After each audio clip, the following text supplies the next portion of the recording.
송송 커플을 아십니까? 남자 연예인 중에 잘생기기로 두 번째 가라면 서러워할 송중기라고 하는 연예인과 여자 연예인 중에 미모로 두 번째 가라고 하면 싫어할 송혜교 씨가 결혼을 했습니다. 그래서 송송 커플이라고 했는데 2017년 10월 31일 10월의 마지막 날에 두 사람이 결혼을 해서 많은 사람들의 관심을 집중하게 했는데 며칠 전에 만 2년을 채우지 못하고 이혼을 했습니다. 한 신문기자가 이 송송 커플의 이혼을 두고 세상에 동화는 없다라는 것을 다시 생각했다라고 할 정도로 결혼할 때보다 더 많은 사람들의 관심이 모였습니다. 중국에서 이 두 사람의 인기가 상당히 높았었는데 중국에 있는 인터넷 검색 웨이보라고 하는 검색어에서 하루 동안에 이혼이 발표된 하루 동안에 몇 사람이 이 송송 커플의 이혼 소식을 보았느냐 하면 몇 명쯤 될 것 같습니까? 5, 6억? 17억입니다. 하루 동안의 조회수가 17억이 넘어갔어요. 오래전에 한 결혼식에 참석을 했었는데 사회자가 사회를 보면서 결혼식을 진행하면서 신랑에게 이렇게 요구를 하더라고요.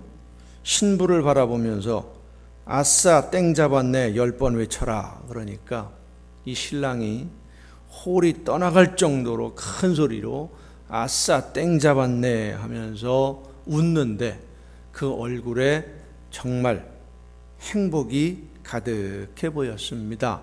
여러분, 이 땡 잡았네라는 말이 상당히 좋은 의미죠. 잘 모르시는 분이 있는 것 같아서 저도 잘 몰라서 열심히 인터넷을 뒤져가지고 이게 무슨 뜻인가 의미를 찾아봤습니다. 별걸 다 찾아봅니다. 말씀을 준비하다 보면 아시는 분은 아시겠습니다만은 모르는 분도 있을 것 같아서 잠깐 설명을 드리면 옛날에는 숫자가 기록된 목간이라고 있어요. 나무 짝대기인데 거기에 숫자를 새겨 놓습니다. 작대기 두 개에다가 똑같은 숫자를 써요. 그러니까 1부터 10까지 0부터 9까지를 쓰는데 일자가 두 개, 이자가 두 개에서 20개가 만들어지는 거예요.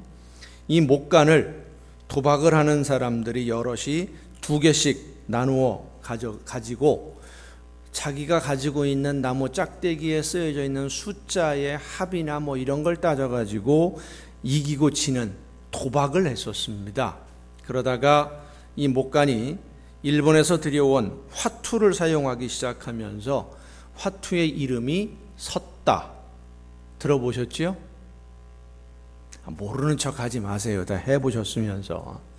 직고땡 이런 도박으로 만들어집니다. 그래서 섰다나 직고땡이라는 도박을 할 때 똑같은 숫자를 의미하는 화투 두 장을 한 사람이 다 가지고 있으면 그걸 보고 뭐라고 그래요? 땡이라고 하는 거예요. 그걸 가리켜서 이 땡이 되면 똑같은 숫자 두 장을 가지면 점수가 높아지는 도박 용어입니다. 근데 이 땡도 서열이 있습니다. 제일 낮은 숫자가 서열이 낮고 높아질수록 서열이 높아요. 그래서 제일 높은 땡은 10자짜리 두 장을 가진 사람인데 화투를 하는 사람들이 이 10의라고 하는 의미가 있는 화투를 장이라고 불러서 장땡이라고 하는 겁니다. 장땡, 많이 들어보던 용어지요. 우리가 흔히 쓰는 용어인데 그런데 이 장땡보다 더 높은 게 또 하나 있답니다. 뭐지요? 모르는 척 하지 마시고 우리끼리인데 장땡보다 더 높은 게 하나가 있어요. 뭐예요? 광땡이랍니다. 광땡이 뭔지는 잘 모르지만 하여튼 그런 건데 이 땡이라는 용어를 알기 위해서 자료를 찾다가 우리 일상생활에서 이런 도박 용어들이 참 많이 사용된다라는 걸 새삼 다시 한번 생각하게 되었습니다. 결혼식에서 신랑이 신부를 바라보면서 아싸 땡 잡았네 하는 것은 최고로 좋은 행운을 잡았다라는 그런 의미겠지요. 그런데 이 행운, 결혼식에서의 그 행복이 유통기한이 상당히 짧은 경우가 많아요. 유통기한이 상당히 짧습니다. 그죠? 김 집사님? 집사님 내 얘기하는 거 아니고 다른 사람들 보면 어떤 사람들은 신혼여행 갔다가 오면서 벌써 유통기한이 끝났어요. 그래가지고 신혼여행은 같이 떠났는데 올 때는 따로따로 와요. 그런 사람들도 있고, 송송 커플도 보면 그 유효기간이 상당히 짧았습니다. 방송에 나오는 뉴스에 나오는 이야기들을 보면 1년 7개월 만에 1년 9개월 만에 이혼을 했는데, 실제로 별거는 1년이 안 돼서부터 별거를 시작을 했고 결혼하면서부터 늘 싸웠답니다. 물론 어떤 분들은 수십 년, 평생을 가면서 점점 더 그 사랑의 깊이를 다져가는 그런 분들도 있기는 있습니다마는 그 평생이 늘 행복이 넘치는 땡 잡는 기분으로 날마다 살아가지는 않을 것 같습니다. 이 송송 커플보다 유명하지 않은 정도가 아니라 이런 사람이 있었다는 것도 모를 정도로 평범하지만, 그러나 송송 커플보다 더 애틋한 사랑으로 행복을 꾸려왔던 할머니의 이야기가 있습니다. 어머니 교실에서 한글을 가르치던 한 선생님이 그 한글을 깨우친 할머니들의 이야기를 엮어서 책으로 냈는데, 그 책 제목이 팔순의 한글 공부를 시작했습니다 라는 제목으로 책을 냈어요. 그 책에 들어있는 내용 중에 이 할머니 이야기가 있는데, 부모님이 가라는 대로 시집을 갔는데 지독하게 가난한 집으로 시집을 갔답니다. 가난을 벗어날 수가 없어서 군대 간 남편이 월남 파병을 지원했답니다. 남편에게, 월남에 전쟁터에 가 있는 남편에게 편지를 보내야 되는데 이 할머니가 글을 몰라요. 글을 몰라서 생각하다 못해 편지를 보내는데, 편지 봉투에 김을, 먹는 김입니다. 김을 3장씩 넣어서 붙였다고 합니다. 김을 탁탁 접어서 3장을 넣어가지고 편지 봉투에 넣어서 보낸 거예요. 한글을 가르치던 선생님이 할머니에게 여쭤봤습니다. 왜 하필 김을 보냈어요? 차라리 그림이라도 그려서 보내지. 그러니까 이 할머니가 정말로 단순하게 대답을 했답니다. 김은 밥을 싸 먹을 수 있잖아. 밥 싸 먹으라고 김을 보낸 거예요. 머나먼 타국에서 그 뜨거운 전쟁터에 있는 남편에게 이 아내 되시는 분이 편지 봉투 속에 사연 대신에 자기의 마음을 담은 김을 보낸 겁니다. 근데 한 번 보낸 게 아니라 날마다 보냈어요. 하루도 빠짐없이 김을 보내는데 몇 장씩? 3장씩만 넣어서 보낸 거예요. 또 물어봤답니다. 할머니, 왜 하필 3장만 보내요? 한꺼번에 좀 많이 보내면 되지? 그랬더니 할머니가 대답하시기를 4장도 넣어본 적이 있는데 국제우편이라 무게가 많이 나와서 돈을 더 달래. 3장이면 기본요금, 4장을 넣으면 무게가 넘어가서. 주소는 한글 주소가 아니라 우체국 직원한테 대신 써달라고 부탁을 해서 편지를 보냈는데 얼마 후에 남편에게서 답장이 왔답니다. 역시 내용은 하나도 없고 사진 한 장이 들어있는데 둘둘 마른 김밥을 손에 들고 서 있는 사진을 찍어서 남편이 보낸 거예요. 이게 그 사진이라고 이 할머니가 낡고 빛바랜 흑백 사진을 선생님에게 보여주었습니다. 이 남편분은 아내가 날마다 보내주는 그 김 3장, 그 사랑으로 그 무덥고 무서운 전쟁터에서 살아올 수 있었다고 합니다. 사랑하는 사람에게 자신의 이 마음을 전하기 위해서 가난 때문에 배우지 못했던 한을 벗어나고자 80이 넘은 할머니가 한글 공부를 시작해서 이제는 남편에게 편지에다가 내 마음을 담아서 써줄 수 있는데 편지를 읽어야 할 남편이 이제는 곁에 없다고 멋쩍게 웃음 짓는 그 할머니의 모습 속에서 할머니와 할아버지의 사랑의 깊이를 알 수 있게 된다라고 글을 썼습니다. 그 오랜 모진 세월에 아픔의 시간이 있었을 것이고 속상한 시간도 있었을 것이고 원망하는 시간도 있었겠지만 그 마음 속에서 솟아오르는 그 사랑이 아픔도 덮고 원망도 덮고 외로움도 덮고 고통도 덮어서 다 덮어서 오늘에 이르게 된 것이죠. 어떤 사랑이 진짜 사랑이고 어떤 사랑이 우리에게 진정한 행복을 줄 수 있는 것인지 오늘 우리에게 주시는 말씀을 들으면서 앞으로 남은 내 인생을 땡 잡은 기분으로 그렇게 항상 행복이 넘치고 더 넘치는 비결을 찾는 말씀을 듣는 은혜의 시간이 될 수 있기를 바랍니다. 오늘 본문 말씀을 보면 한 청년이 등장을 합니다. 16절에 보면 어떤 사람이라고 되어 있지만 20절에 보면 그 청년이라고 한 것을 보면 이 사람은 젊은 사람이 분명합니다.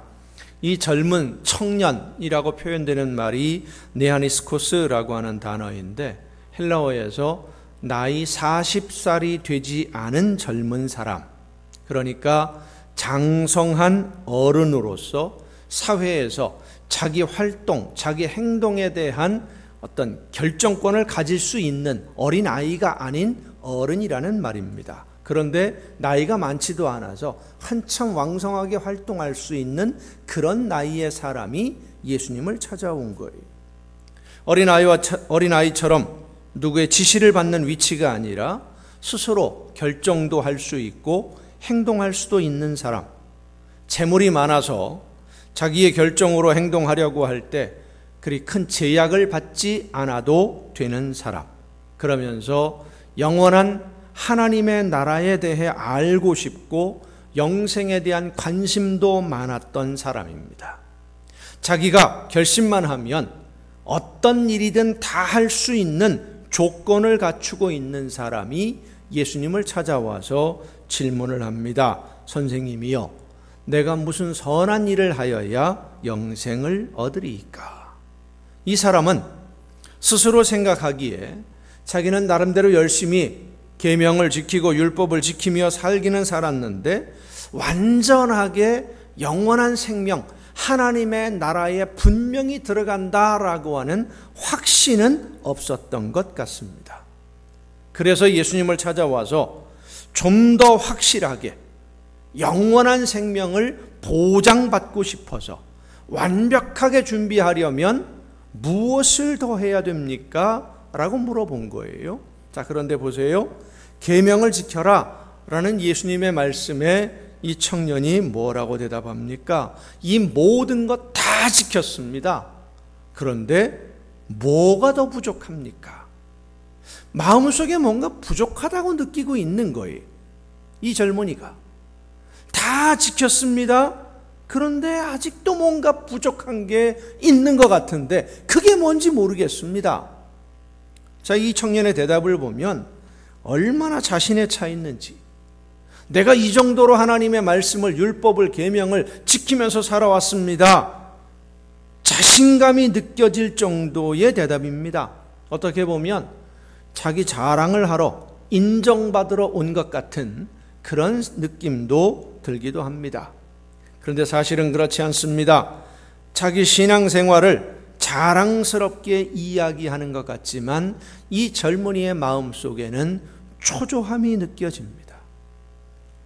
불안함이 느껴집니다. 왜냐하면 그의 영이 이 정도로는 안 된다, 이렇게 해서는 영원한 생명에 들어갈 수 없다라고 끊임없이 그에게 이야기하고 있었기 때문이에요. 그의 마음이나 그의 생각으로 보면 이 정도면 예수님이 말씀하시는 이런 계명들, 살인하지 말라, 도둑질하지 말라, 간음하지 말라, 이런 계명들을 다 지켰으면 충분하다, 그렇게 생각을 하고 있고 사람들 앞에서 그것을 자랑하고 싶고 인정받고 싶은데 그의 마음속에서, 그의 심령 속에서 그의 영혼은 아니다, 이거 갖고는 안 된다, 방향이 틀렸다라고 이야기하고 있는 거예요. 그러니까 나도 모르는 사이에 이 젊은이의 마음속에 갈등이 생기고 고민이 생긴 겁니다. 이 정도면, 나 정도면 신앙생활 꽤 잘하고 있는 것 같은데, 내가 하는 정도면 1등은 못해도 책망은 듣지 않을 것 같은데 왜 이렇게 걱정이 될까? 내가 나름대로는 신앙생활 열심히 하고 있는데, 할 수 있는 최선을 다해서 열심히 신앙생활 하는데 왜 내 마음속에는 하나님의 심판을 두려워하는 마음이 있는 것일까? 사실 이 세상에는 하나님의 심판을 두려워하지 않는 사람이 많이 있습니다. 모르기 때문에 두려워하지 않는 사람도 있습니다만은 알면서도 심판을 받지 않을 거라고 근거 없는 자신감을 가진 사람들도 많아요. 교회를 비난의 대상이 되도록 하기도 하고 복음의 문을 가로막는 행동을 하면서도 내가 하는 일이 하나님의 뜻이라고 말도 안 되는 억지를 부리는 사람들도 많이 있습니다. 그런데 그런 사람들과 비교해 볼 때 이 젊은이, 예수님을 찾아왔던 이 젊은이는 미래에 대한 두려움, 심판에 대한 두려움을 가지고 있어요. 참 괜찮은 사람입니다. 그래서 마가복음에 보면 똑같은 내용을 기록하고 있는데 예수님이 이 젊은이를 어떻게 보느냐? 사랑하는 마음으로 대답해 주셨다 그랬어요. 이 젊은이가 열심히 계명을 지키고 말씀대로 살아보려고 노력하고 영원한 생명에 대해서, 하나님의 나라에 대해서, 하나님의 심판을 두려워하는 마음도 가지고 제대로 해보려고 하는 그 열심과 열정을 보니까, 예수님이 보시니까 사랑스러워서 사랑하는 마음으로 말씀하셨다. 객관적으로 보면 이 젊은이는 썩 괜찮은 사람입니다. 여유 있는 삶에 남부럽지 않은 사회적 지위를 가지고 있고 지금까지 살아온 모든 것에 자신이 있는 사람, 최고의 조건을 다 가지고 있는 사람입니다. 그런데 심판에 대한 두려움을 가지고 있었어요. 무엇 때문입니까? 왜 이 젊은이는 그렇게 열심히 계명을 지켰는데, 어려서부터 말씀대로 살아보려고 열심히 노력을 하고 있는데 왜 그 마음에 확신이 없고 두려움이 있었습니까? 이유가 어디에 있느냐? 이 젊은이의 삶에는 사랑이 없었기 때문입니다. 사랑이 바탕이 되질 않았어요.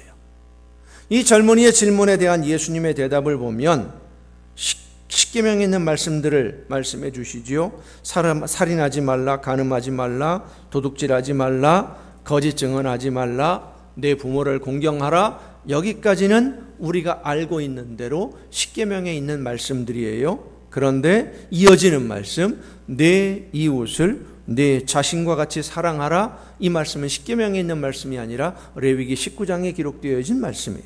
십계명에는 없어요. 그런데 마가복음 12장에서 예수님에게 가장 큰 계명, 가장 중요한 계명이 무엇입니까? 라고 질문한 서기관에게 예수님이 하신 대답을 보면, 첫째는 이것이니 이스라엘아 들으라. 주 곧 우리 하나님은 유일한 주시라.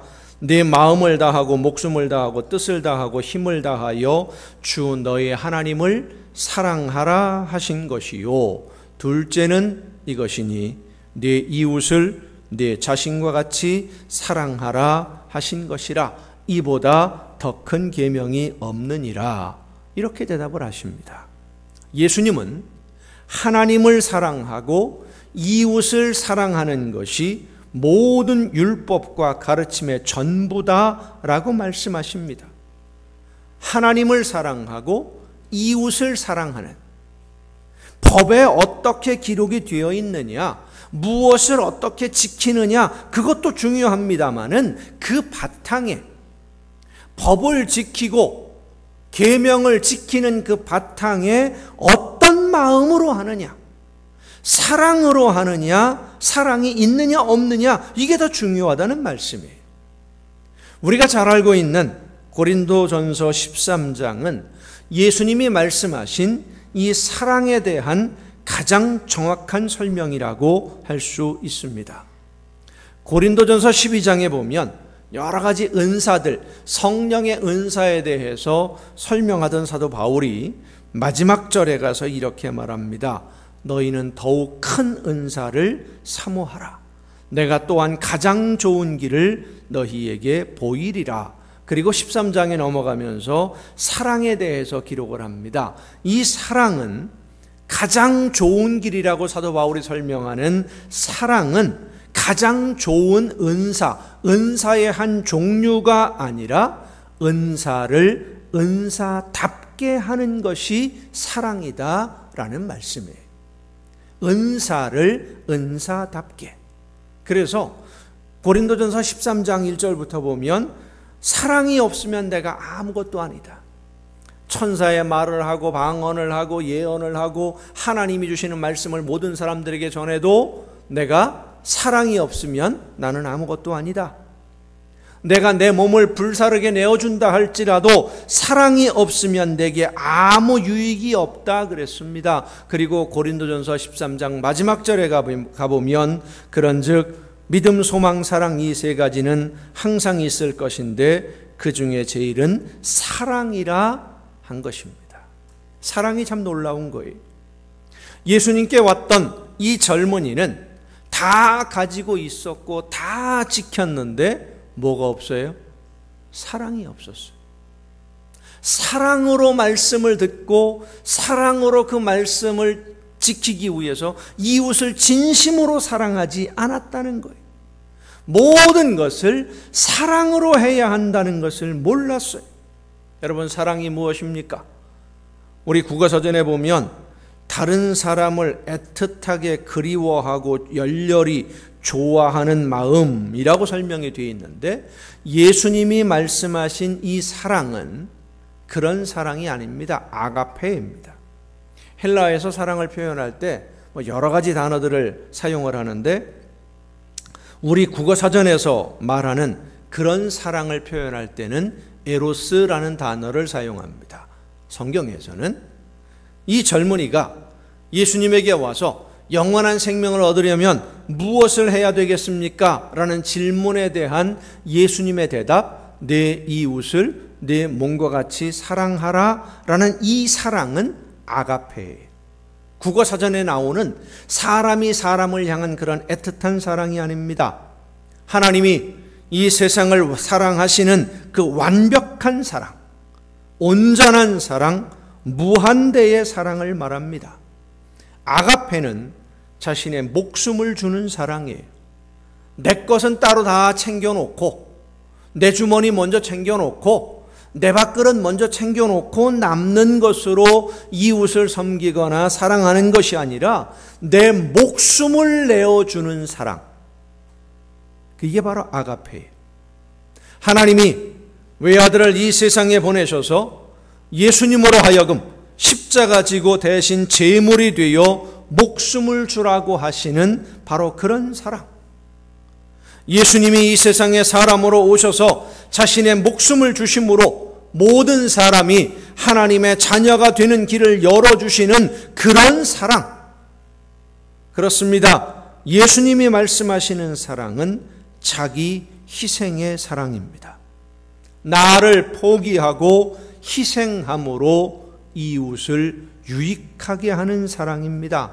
적당히 하다가 힘들면 중간에 그만두는 사랑이 아니라 한없이 끝없이 어떤 상황, 어떤 조건에서도 변함없이 사랑하는 그런 사랑입니다. 이 사랑의 마음으로 이웃을 섬기고 사랑하고 함께하는 것이 바로 이웃을 내 몸과 같이 사랑하는 거예요. 그리고 하나님은 그렇게 이웃을 진심으로 사랑하는 사람에게 진정한 행복을 주셔서 그 마음에 기쁨과 감사와 즐거움이 항상 넘치는 복된 신앙생활이 되도록 역사해 주시는 줄로 믿습니다. 사랑이 진정한 행복의 가장 중요한 조건이며 유일한 길입니다. 그런데 예수님을 찾아온 이 젊은 사람은 내 것은 손해보지 않으면서 법은 지킨 사랑으로 한 것이 아니라 형식적으로 모든 일을 해왔던 사람입니다. 이웃을 사랑함으로 하나님의 말씀에 순종하고 섬긴 것이 아니라 내 것은 내 거고 내가 누려야 할 것이 손해를 보지 않는 범위 안에서만, 내가 손해보지 않는 범위에서만. 누가복음 12장에 보면 예수님이 비유로 한 부자의 이야기를 해주십니다. 한 부자가 있는데 농사가 잘 되어서 거두어들이는 곡식이 많아지니까 곡간을, 창고를 늘려짓고 거기에 다 쌓아둔 다음에 이제는 평안히 쉬고 먹고 마시고 즐기면서 살자 그랬는데, 하나님이 그 밤에 그 영혼을 부르시면 어떻게 되겠느냐? 이 부자는 준비 없이 하나님 앞에 서게 됩니다. 그러면서 예수님이 하신 말씀이 자기를 위하여 재물을 쌓아두고 하나님께 대하여 부요하지 못한 자가 이와 같으니라 그러셨습니다. 사랑하는 성도 여러분, 하나님의 나라를 위해서, 영원한 생명의 그 나라에 들어가기 위해서, 그리고 영원한 생명을 얻은 사람들이 이 세상에서 누리는 평안과 기쁨과 행복을 누리기 위해서, 신앙생활을 바르게 하기 위해서 투자를 해야 됩니다. 나를 위해서 쌓아둔 재물은 있는데, 자녀들을 위해서 쌓아둔 재물은 있는데, 하나님께 대하여 쌓아둔 재물이 없는 사람은 하나님이 주시는 평안과 행복을 누릴 수 없습니다. 왜냐하면 그 마음에 사랑이 없기 때문입니다. 하나님을 진심으로 사랑한다면 하나님께 대하여 인색할 수가 없습니다. 이웃을 진심으로 사랑한다면 어려운 이웃들을 바라보며 인색할 수가 없습니다. 여러분, 이 세상에서 내가 가진 것으로 누릴 수 있는 행복이 얼마나 될 것 같습니까? 얼마나 많은 것을 가지면 행복할 수 있을 것 같습니까? 그리고 그 행복이 얼마나 오래 갈 것 같습니까? 세상에서 내가 가질 수 있고 누릴 수 있는 행복은 하나님이 주시는 행복과 비교할 때 보잘것없는 거예요. 그런데도 오늘 많은 사람들이 하나님의 자녀된 성도들조차도 하나님이 주시는 행복보다는 지금 내 손에 움켜쥐고 있는 것들을 더 소중하게 여기고 살아갑니다. 여러분의 일상생활에서 진정한 행복을 누리고 영원한 하나님의 나라에까지 그 행복이 계속 이어질 수 있다면 그 가치가 얼마 정도겠습니까?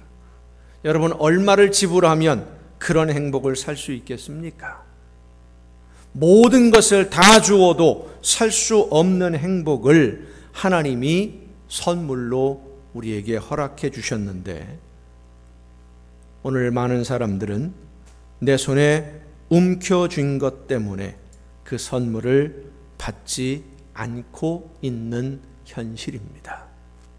얼마 전에도 그런 말씀을 드렸었는데, 어린 아이들에게 선물을 주면은요, 아이들의 반응이 참 재미있어요. 좀 자란 아이들은 좀 다른데, 아주 어린 아이들, 꼬맹이들한테 맛있는 과자, 사탕 하나를 탁 주면은요, 한 손으로 탁 받습니다. 하나를 더 주면 다른 손으로 받아요. 양손에 하나씩 들었지요? 하나 또 주면 어떻게 하는지 아세요? 하나는 입에 물고 또 받습니다. 3개가 됐어요. 근데 또 하나를 줘요, 더 좋은 거. 그럼 어떻게 하는지 아세요?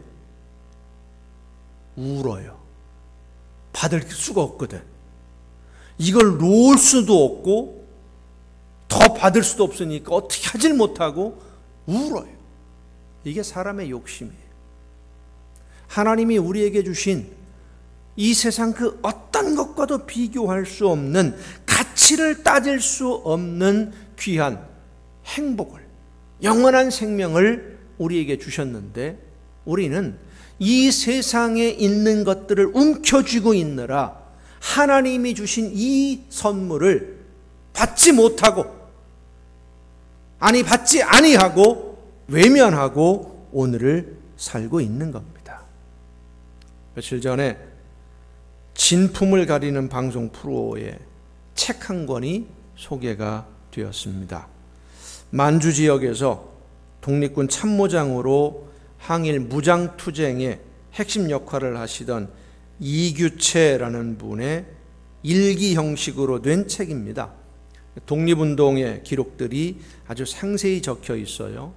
가격을 얼마인가 책정을 하는데, 옛날 고서 이런 것들을 전문적으로 감정하시는 분이 감정을 하고 이제 액수가 찍히는데, 그 프로를 보신 분들 아시겠습니다만은 전광판에 숫자가 막 올라갑니다.